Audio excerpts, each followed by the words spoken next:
นิวน้องน้อยเป็นวัดน้องน้อยเป็นวัดนี่โอ้ยบ้านพ่อใช่มันขึ้นอีจามที่ชิวแล้วโอ้เอ้ามาดิโอ้ยเลยขาดได้ด้วยเลยน้อยจะกระตุ้ยนั่นน้อยบ่ตุ้ยซ้ำเดียวโอ้ตาท่าตุ้ยว่า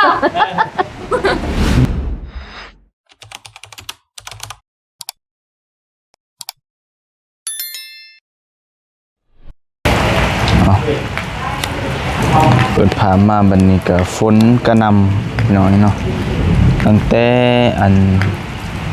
เป็นชั่วโมง2ชั่วโมงก่อนแหละเนาะอยู่บ้านน้องน้อยกราบทักทายสบายดีเด้อพ่อแม่พี่น้องเนาะเบิดสุขุสุคนบ่ว่าสิอยู่ทางในและก็ต่างประเทศเนาะก็ยินดีต้อนรับเข้าสู่ช่องบ่าวเตียง V2 เนาะคือเก่าพี่น้องเนาะพอดีมื้อนี้ก็มาอยู่บ้านน้องน้อยเนาะแต่ว่ามื้อนี้ฝนตกก็บ่ได้เฮ็ดหยังพอดีสร้างก็บ่ได้มาเนาะมื้อนี้ทางบ่เมฆก็สิมาถ่ายคลิปโอ้ลมเล็กน้อยเนาะพอเป็นบรรยากาศได้ให้พี่น้องได้รับชมไปนำกันเนาะเพราะว่าก็งานก็บ่ค่อยอันนี้ปานใดเนาะช่วงนี้ก็มากับน้องนิวคือเก่าหน่อยเนาะก็สิไปทางใดแน่ก็ฝากติดตามเนาะน้องเมฆก็อัปเดตแต่ละมื้อไปเนาะเพราะว่าบ่เตียงกันแยกเด้เพราะว่าบ่ได้ไปนำกันนะมื้อนี้เพิ่นก็พาแม่น้องจันเนาะไปโรงหมอไปคนละทางน้องก็ถ่ายคลิปก็แบ่งกันถ่ายนะพี่น้องเนาะก็เลยสับเปลี่ยนกันเนาะลงในช่องเพื่อให้มันหลากหลายเนาะบ่ให้ระบบของ YouTube ตรวจสอบว่าเป็นผู้ดูแลเป็นบ่าวเตียงดูแลเนาะก็จังเพิ่นก็สิบ่ได้ถูกปิดครับประคองไปก่อนพี่น้องเนาะประมาณเดือนหน้าพุ่นแหละจังสิผ่านตัวนั้นเนาะผ่านขอกำหนดของระบบ YouTube ก็สิกลับมาสร้างรายได้ได้เนาะตอนนี้เฮาก็หาวิธีทางกันอยู่กันว่ามีปัญหาหยังก็ดีนะพี่น้องเนาะก็โอเคก็เป็นจังได๋แน่พี่น้องเนาะอยู่ฝั่งพุ่นก็ฝนก็ตกอยู่บ่เนาะแต่ว่าอยู่นี่ก็ฝนตกช่วงเที่ยงหาบ่ายพี่น้องเอ้ยแล้วก็ส่วนหลายก็แดดเนาะแต่ว่ามันกลับมาตกประมาณ 2-3 มื้อโอเคพี่น้องเนาะเดี๋ยวเฮาก็สิถ่ายทำบรรยากาศแถวนี้เนาะอัปเดตให้พี่ให้น้องเบิ่งไปนำกันเนาะว่าสิเป็นแนวใดมืดครึ้มพี่น้องเนาะยันผ้ากงใหม่กับปันน่ะเพราะว่าผ้าเหลี่ยมนะแต่ว่าเฮาก็ปิดเน็ตอยู่เพราะว่ากงใหม่มันลายทางนี้ก็เจ้าก่อนสบายดีเด้อเพิ่นว่าบ่ให้ปากดังบ่ปากดังก็บ่ได้บ่ผิดเพิ่นยันผ้าได้ยินบ่มันเป็นยังไงเอาประดับหน้ากอก้นเดี๋ยวเพิ่นได้ดับหน้ากอก้นดับน้ำก็พูดกับข้ามากในกับขึ้นรถบ่ขึ้นกันบ่อ๋อคนเฒ่าคนแก่เพิ่นเว้าว่าทำให้ดับหน้ากับเพิ่นบ่ให้ขับรถไถว่าซั่นเห็นบ่โอ้บัดเทวดาเพิ่นปาร์ตี้เด้น่ะบึ้ดังแล้วเพิ่นปาร์ตี้ได้ป่ะเดี๋ยวเพิ่นปาร์ตี้บ่เพิ่นเป็นงานบ่เนาะเพิ่นก็ม่วนเพิ่นยามเพิ่นมีความสุขเด้แต่ทางบ้านครับพูดเบิ่งนี่ทางคนยิงอยู่สิครับมันเหลือไก่โยมนั่นเนาะไก่โยแต่ว่าเสียงบ่หรือว่าแสงบ่มันก็สะท้อนหรือว่าโอ้คือบ่จักญาติได้ดีนะไปสุดไปญาตินี่แหละพี่น้องปุ๊บไก่นึงหลบอยู่ในบ้านมันเป็นหยังติบ่เป็นนะสักบาทนายชันกับลูกๆแห้งเนาะบ่รู้เชื่อแขนยาวเบิดแล้วบ่อันน้ำนิ้วน่ะจะว่าเอามาเลือกจะว่าได้ตรงจักเอาเผื่อจะเมื่อนบ่หนาวตื่มกันน่ะลูกลายน้ำโถบกจ้อยน่ะ อ้าวหนาวก็เลือกเอาอีกสิเป็นหยังไว้จะให้อ้าวบุญได้ขอเพื่อนเจ้าบุญให้เนาะ หยันเพิ่นให้ แล้วสิเอามาแจกให้อยู่คนขายกิโลกิโลนั่นน่ะผู้ใดมันผู้ดีไผกับผู้นั้นเอาสิเป็นหยังเพิ่นบ่ได้บ่งว่าต้องให้ผู้นั้นเด้อให้ผู้นี้เด้อแล้วผู้นี้นับเอาเรียกว่าจะบ่แม่นสิเอาดินเบิดเอาผู้เดียวเนาะ บ่ได้นุ่งเนาะ แบบนี้นะฝนตกแกงครับนอนหน้า เรามันนอนหน้าบ่ แต่แท้จริงอะทำก็คือมันยังแต่เว้นยังออกนี่ก็โอ้ยยังพี่เลย3 โมงนะเฮ้ยเว้น เหมือนเบิดแล้วบัด แต่อันนี่มันมืดย้อนว่าฝนตก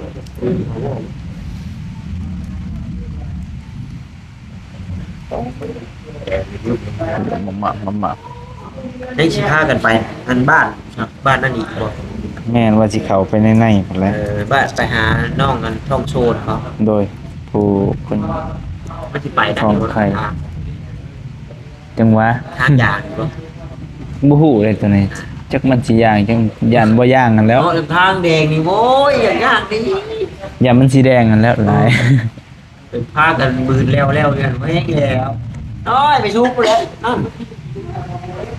เอารถไถครับน้องหน่อยเอารถไถไปแก นิ้วน้องน้อยเป็นวัดน้องน้อยเป็นวัดนี่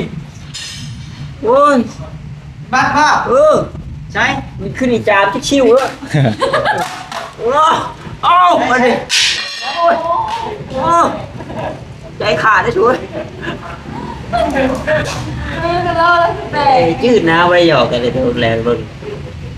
ห่าวดองๆนะเบิ่ง น้ำบ่ยายน้ำบ่น้ำบ่ อันนี้เห็นก็ว่าเพิ่นเลยเพิ่นมาเลย ว่ายัง แขนยาวแบบจากนุ่งเมื่อพอกันปนกันเลือกเอาอ่ะ อยู่ในสายในถุงจอยนะ เอาเรื่องนี้เอาแล้ว เอาไม่จะเอาลายเอาตัวนึงเพราะได้ ตัว ชก เดียวนี่ได้แม่ผม เจ้าสิเอามืดแล้วก็เอาให้เจ้าได้ แม่ตัวเดียวนี่ ไปนี่ไปเถอะ แต่เอามาเลือกกันนี่ไป ไปหามาไป เดินพอดีเจ้าจะนุ่งแล้วนี่ ก็ได้แล้วผม ก็ไปหามาไปหามา ก็ได้แล้ว ไม่รอดไปหาแม่เนี่ยไป ไปน้อย เลือกอะไรมึงน่ะ เลือกเอาอีกแล้วหนาวแล้วนี่เลือกกันทันแล้วสิเมื่อนะ มื้อนี้เด้มื้อนี้เราสิใส่เมื่อ ไป ก็หอบก็ เรื่องอะไรไปเอาให้เลยครับ เพราะว่าก็ให้แต่ญาติได้ให้ พ่อมันใครให้ บอกว่าปากให้ใจดีเขาว่า เป็นเสียงตลอดบ่แต่ว่าใจดีเลย คนแบบนั้นชื่ออะไรถือแล้วก็ได้กินแล้วก็กำลังดีแต่ว่าทำไปรุ่นคือกันคือสิรูจะกันเรื่อยอยู่โอ้คนได้คนนะฮะ ไม่ได้ แล้วได้ฉันบอกกับเขาผมเลือกง่ายหรอกไม่ได้ ใช่ ไม่ได้ โอ้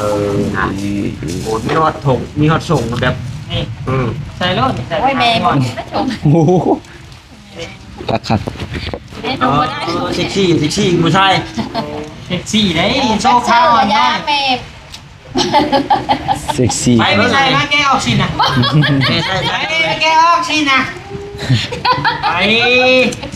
ปแกะยิ้มสินะนี่ใช่อันนี้ใส่เห็ดแอลเขาว่า โอ้ย ไป เดี๋ยว อันนี้นะ หยิบมาตอบใจ แม่ไปดิ ใครอยากชอบอ่ะน้องน้อยก็อยากชอบ ว่ามาในทางไหนก็เอาแล้วไปเลยขาดปาก น้องผมเป็นอย่างเขาไป เรียกว่าช่างสอง แม่พี่นะเขาหนาวมือทั้งหลังๆกันแล้วพนานครับ ไปยาย โอ้ยไปได้แล้วรวยไปได้ ยอมแล้ว มือหนึ่งได้ดีได้ดี มือชม ไปฮะตะแก้วได้นี่ พอชิลุงก็ไม่ได้ เจ้าก็ดุ้งเลยเฮาเบิ้งเลยที่nàoไอ้ดุ้งเฮาเบิ้งที่nàoเบิ้งไปทำไมมาดู พอสิลง เบิ้งทำไมจะให้หน่วย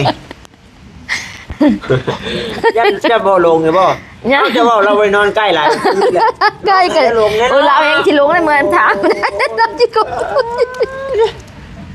เรื่องหวานนี่ก็ยังว่าเตะรักมารักควายเลยรวย บ่ เมื่อรักโอ้ยรักชิลงรักชิตื่นแม่แล้วพอ โอ้ยเนาะ เจ้าก็โดนๆเทื่อมันก็เปลี่ยนอรรถรสแน่ โอ้ เนาะ บ่ได้แล้ว แท็กซี่แล้วนี่อันนี้บัตรแดงไห้แล้วคือแต่สิ เนาะ โอ้ย ใช่แล้วแกสะดุ้ง ไม่นะ มันยากแค่นั้นหนึง ให้แบบคน ไปนะนะดูแม่ฮู้เนาะแม่บ่อยาก แต่แล้วมันจังหวะมันง่ายโอ้ใครแล้วเห็นเดี๋ยวมันดุ้งยากๆแน่นะ บ่เล็บอันนี้มันพดกระดุมมันยากอันนี้สบายโอ้ย แต่แล้วมันจะใบเลยแล้วจังโบนาค้นหาไม่หมดนะ เนาะเปลี่ยนแบบมีที่กินแน่ บ่เล็บมันสบายชุบขาสองเรารวยมันบ่ได้ผู้เดียวแม่ ส่งกสองโลดเรา อันนี้มันชุบขาสองมันจะสบายเรารวย โอ้ย เลย บ่เฮาจะถามรุ่นเจ้าตะกี้กันเคยนุ่งอยู่บ่แบบส่งแบบ เดี๋ยวเลยอันนั้นแล้วแม่หลังอายเลย บ่เคยนุ่งจักเทื่อ โดย แต่ว่าก้นข้าวที่แสดงว่าสมมุติว่าปั๊มนี่ก็แม่นเรียบร้อยง่ายเลยเนาะ โอ้ย รีบก็ไม่ใช่ใช่กี่เป็น มันบ่เพิ่นคือเดี๋ยวนี้ได้ลูกเอ้ย บ่มี ไปสิไปปั๊มเดี๋ยว ก็ขออนุญาตถามเป็นเพื่อความรู้เลยนะตะกี้มีหรือบ่แบบเป็นไง มีหั่นแหละ อันนี้ ไม่ใช่ได้เป็นเห็ดอะไรแต่ ยกกับเพื่อนกับชิ้นนุ่งคือเดี๋ยวนี้แหละลูก ถามแบบพี่เล่นเลยโอ้ เขาบ่ฮู้เด้เนาะ เนาะคนข้าวกี่เนาะ สมัยตะกี้ คือเบิ่งว่า มีบ่นะ คือเบิ่งว่าส่งเพิ่นยังว่าส่งพากี่โก้กี่เกียนเนาะมันเป็นอะไรส่งพากี่โก้กี่เกียนเนาะ ลงไทยโกยเตียนนะตัดลูกอ่ะ บ่ โดย เจ้าว่าตัดบางคนว่าขายใหญ่ขายน้อยเด้ขายกี่โก้ได้ใหญ่เพิ่นเอาขายกี่เกียมได้น้อย แม่น กูมือนี่แหละส่งช่างส่งเอตัวมือ แม่น แม่น่ะ แม่แห้งบ่นุ่งแล้วแม่หลังอายบ่แม่แนวอื่นนอกเลย บ่ไอ้ อายนี่แหละ ดีกว่าปะแต่ว่า โอ้ยใบปะได้แม่ก็นุ่ง เขาได้ สี ยิน นะ จะว่าแต่ยังหนุ่มน้อยขาขาวไปลอยหุ่นดีๆน้อยๆจะว่าผู้ดีแบกคืออย่าง ใบ นี้ ปะแล้ว นี่นะบอกใส่นี่มัน โอ้ยบ่ได้เด้ลูก มันก็แบบพุดเมืองพุดทำไปนี่นะ โอ้ยมันแม่นุ่งบ่ได้แม่มันชงมันน้อย แม่มันบักใหญ่นี่ เว้ยชมมันไปน้อยนะ มันบ่ล้มแม่ ลงมันบ่าว มือน้อยพี่ชมนี่ฮะ ตอนนี้เดี๋ยวไหนเด้อ ปุ๊บอ๋ออันนี้นะสีผู้เท่าสีตะพอเราจะถึงจะให้ตะพอ จะ เลย ซื้อไม่แล้วเด้อ ใบถือนั่นมาพอกระนุ่งแล้วมันเปียก เอาลีนี่สีพุสีตะพอเลยนี่ มาแล้วพอแข่งมันถ้าพูดนี่มันก็เปียกไป เปียกก็ให้แล้วนอนเพื่อนซาจะไปหาแล้วนอนลายกระท่อมเนี่ยแล้วเขามานอนเพื่อน เลย น่าสิบอกดอกนอนในเรื่องสิ ไปลงคลิปก่อน เด้อว่า ก็บะเราดอกวัดโตเรานอนอยู่เถียงหน้าอุ่นอยู่ช่วยนอนเรา โดย นอนกุ้งเป็นผ้าเลื่อมผ้าดังชื่อพญานบ่ผ้าลงห่าง ย่านมาแล้ว โอ้เนาะมาเลย จนคืน นี่คือกงจางนี่ คืนมันน่ะก็พอจนว่าไผจุไผอ่ะมันเป็นผ้าไหม้เนี่ยโอ้ย อืม นางเงินแต่เรานอนอยู่นี่เราบ่ได้ยินเสียงมันลงเลย บ่ ไม่งิน บ่ได้ยินแน่ บ่ฮู้เมื่อเลย ตื่นเช้ามาเลยงงคืออะไรแล้วก็ปอสนั่นวันไหวเอาอ่ะ สำเนียนบันทีบแล้วไก่มันแห้งอยู่ดีเลย ขา ขา ดอก พา มันได้เลยถ้าเราได้เนาะ ถ้ามีอุน้ำนี่เพราะอุอยู่แตกเนาะ แม่น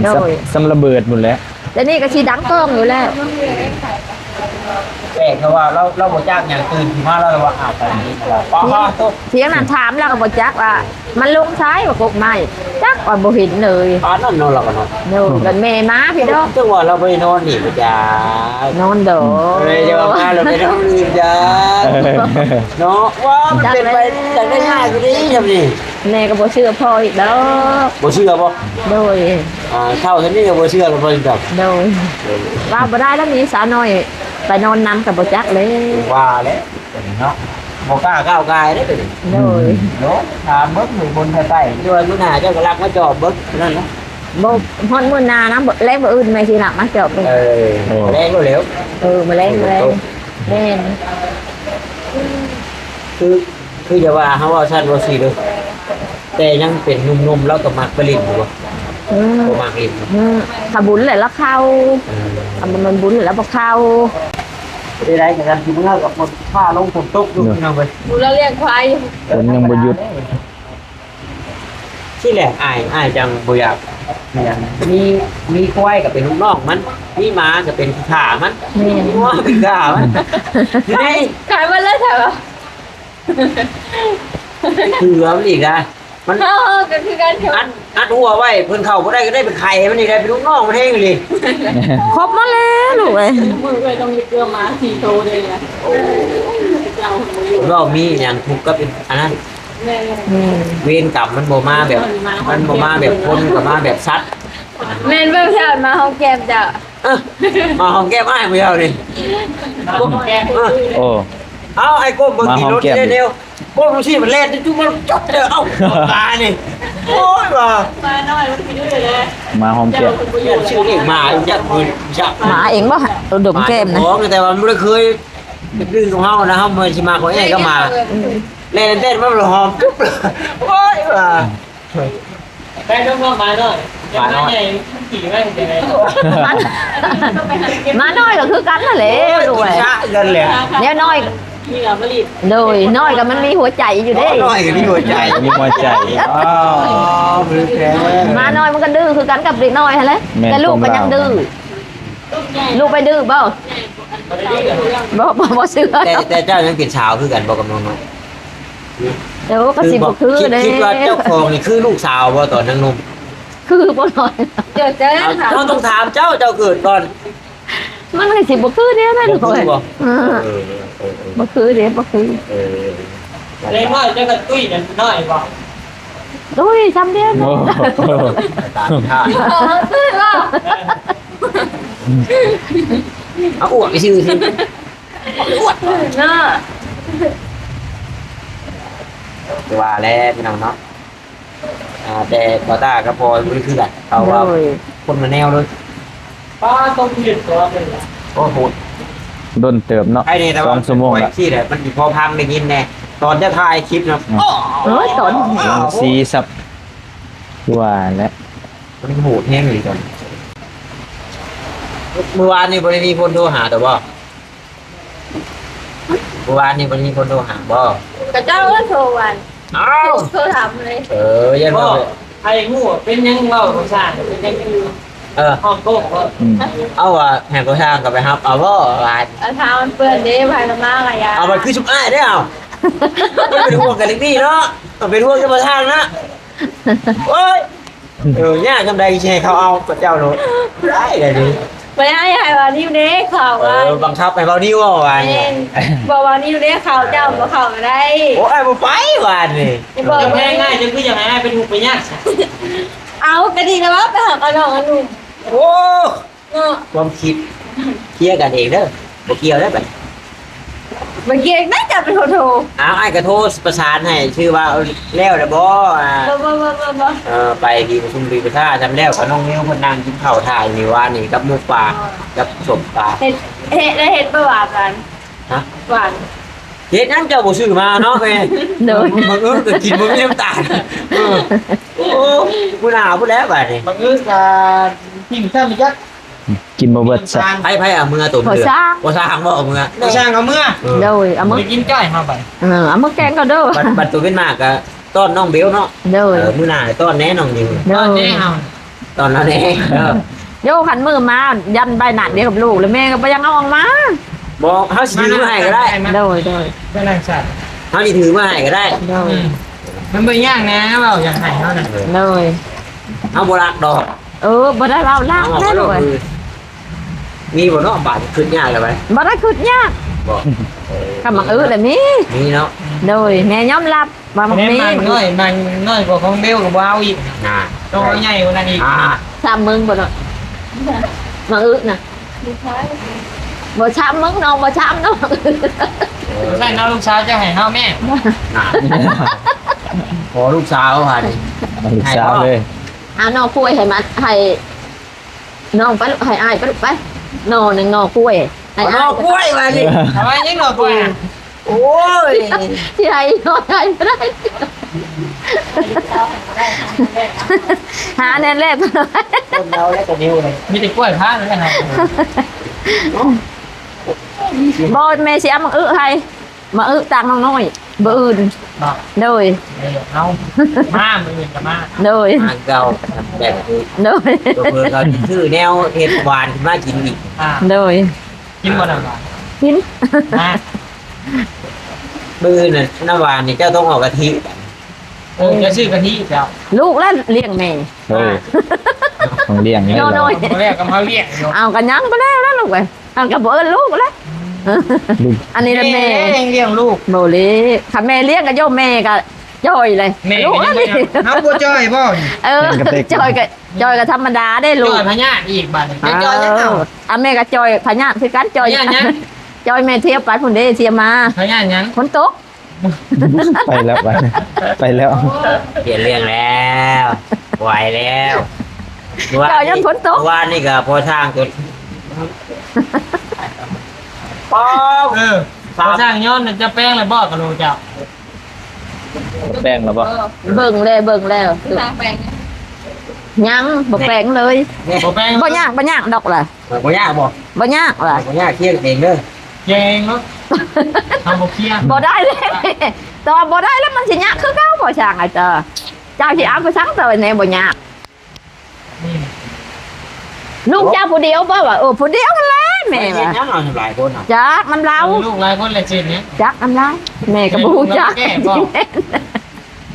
ซีเมนต์ หนักเบิดเราเนาะ ตัวนี้หางแห้งบ่เข้าตัวนี้ตัวทาง บ่ได้ ชุนบ่ตัวทางพิษในอันนั้นนี่เตียงนี่เด้ คือบัดยามนี่ก็นี่เจ้าบอกแล้วนี่คัดออกครูออกกับคาตั้งค่าชี เราก็ว่าบ่ยากหรอกเราก็ว่า บ่ยากเจ้าของเฮือนต้องมาเบิ่งน้ำบัดยาม โดย นี่เขาสิบอกนะใส่ใบหินเจียน่ะหินเจียตัดใบกะโลนี่มาแหลมๆตามร่องมันตัดแหลมตามร่องมันนี่ มันตุ้มๆไปเท่าเดียวน่ะ ลำร่องมันเลยก็เอากระดาษทรายมาคัดออกบัด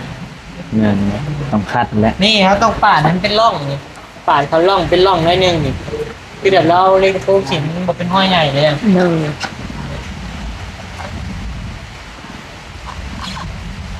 มันก็หมักยากไว้ก่อนเจ้าว่าร้ายฮะ แม่ เว้าเรื่อยเจ้าแล้วเป็นเราเด้อ เราก็บ่ยากเรานี่ตัวนี้บ่ยากแต่แม่ก็หยุดบ่ยากกันแล้วก็บ่เกะได้ซะปลูกอยู่กับ บ่ เรา อยาก ก็ ก็ เกะ บ่เปลี่ยนบ่ เจ้าก็ฮู้อยู่เจ้าก็ฮู้อยู่ว่ารู้แล้วเจ้าก็ไปแก้เจ้าก็ แม่สิแก้บ่อื่นนี่มาแม่ มี ก็สิ ผู้ใหญ่เอฟซีโทรบอก ตัวไหนไม่ดีเอาค้อนทุบแตกเลยเราอะให้ทำใหม่ เอากระบอกกระเถื่อนเอาแบบตะ โอ้ยอาจจะมีก็ หวานในแม่ก็บอกบ่ยากดักว่า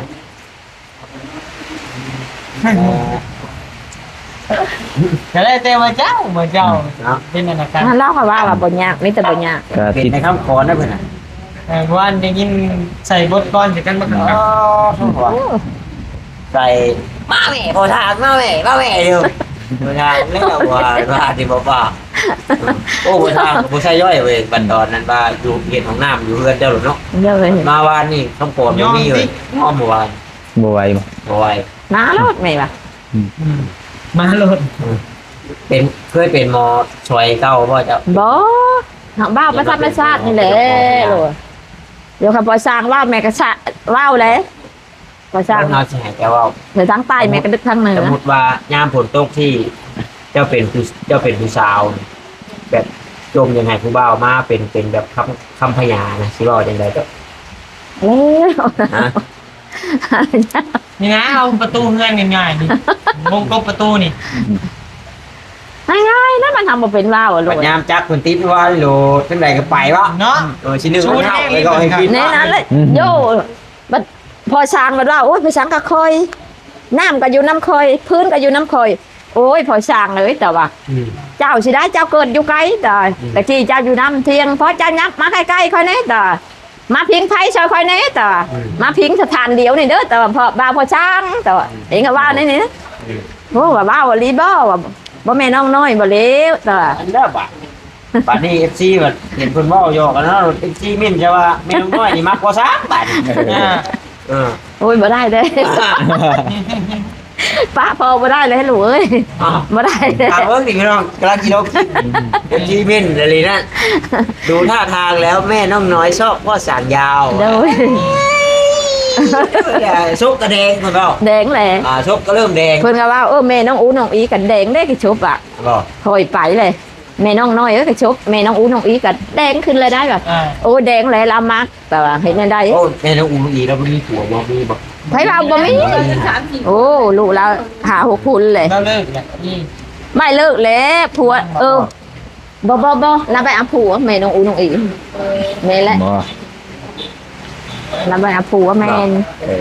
ล้ำมากแต่หักพ่อเอาจุพอช่างอ่ะ บอก แต่ว่า เป็นอะไรรออยู่บ่ รอ โอ้กับเมียอยู่ เดี๋ยวเราจะได้ส่ง คันแม่ในซ่อนช่องบ่ได้ผู้ชายกับแม่บ่เอาช่องแม่เอาผู้เดียวก็หลับบ่ได้ ประชาชนก็รอบ่ได้ รอ แต่ย่องคนเนาะ โดย แก้ตัวให้ได้ดิ แม่น เด่นกับโบแล้วผมมานอน บ่รอเห็นได้ บอยันเราพอแล้วบางกับดักไว้ช่างเรียบร้อย เดี๋ยวร้อยดิ ร้อย เท่าแล้วเท่าทั้งนี้แล้วก็หึงกันจะบ่เขาทาง โอ้ยข่าวฉับนี่ก็ให้ให้แล้วห ให้ นู เก่าบ่ ให้เลย เป็นยังผู้หญิงคือมาให้ผู้ชาย หมูยิงอ่ะบ่เดี๋ยวให้แล้วผู้ชายนอนอยู่บนอื่น เอ้ยเดี๋ยวเราก็มานอนดิพี่เราเสียสาระพวกนี้มานอนเผาปีศาจนั่งไม้อย่างเงี้ย อ้าวก็เน่นเราถือนั่นแล้วเราจังว่าปุ๊บแม่แล้วแม่เมื่อแล้วก็แม่ให้แล้วบัดน่ะโย บัดเราให้ตัวมานอนบ่กล้าเนี่ยปัญหาเรื่องว่าเราปุ๊บ แม่บ่หานแม่บ่หาน เนาะ เอาคันพอบ่ปุ๊บก็คำก็จังมาอันนี้มาแต่เวน เราก็ยังคนรักเนาะปวดได้เพื่อทีกันเฮ็ดเวียกให้เมียบัด8-9 โมงมาแล้วต้องเสือแดงกระเบื้องอยู่ โอ้ย6 โมงก็ได้เด้น้องน้อยก็ไปแล้ว อันนี้เรามาเว้นมื้อแต่ละมื้อ มืด เด้ฮะบ่ว่า มืดอยู่นี่ได้ แต่สิโดนแท้บ่เฮ้ยเนาะ โอ้ก็ดนแล้วอันก็ดนหั่นแหล้วลูกเอ้ย ไม่ยังโดนนะ พอเผื่อเด้เนาะพลังเทือฮ้อนแบบพอเผื่อปืนเอาหมูปืนเอาเกลือไก่เกลือหมูอันเด้พอแห้งเมี่ยนขุเมี่ยนแข็งได้บ่ลูก น่ะ เอ้าพี่น้องไปเรื่อยๆ ไปบ่เอาเลยยาวแล้วเครื่องเริ่ม ยาวยืนยาวไปแล้วบัด ยามไป เอาเลย โอเค ไปนั่งกันเอา สบายดีเด้อ เอาเครื่องมันติด โอเคพี่น้องเนาะก็นั่งโซเลกันเนาะเล่าเรื่องพี่น้องเนาะจะได้กะขอบใจอะไรพี่น้องเนาะบัดผู้ทุกคนที่เข้ามาติดตามรับชมแล้วก็เป็นกำลังใจให้ทางบ่เมฆเนาะมาโดยตลอดพี่น้องเนาะทางบ่เมฆก็ดีใจเนาะที่พ่อแม่พี่น้องเนี่ยคอยให้กำลังใจมื้อนี้ก็ฝนก็ยังตกอยู่พี่น้องเนาะแล้วก็สิไปทางใดต่อก็ฝากติดตามให้เด้อพี่น้องเนาะขอบใจอะไรพี่น้องเนาะไว้โชคให้มานให้ร่ำให้รวยเบิดสุขทุกคนพอกันใหม่พี่น้องเนาะสำหรับคลิปนี้สบายดีเด้อ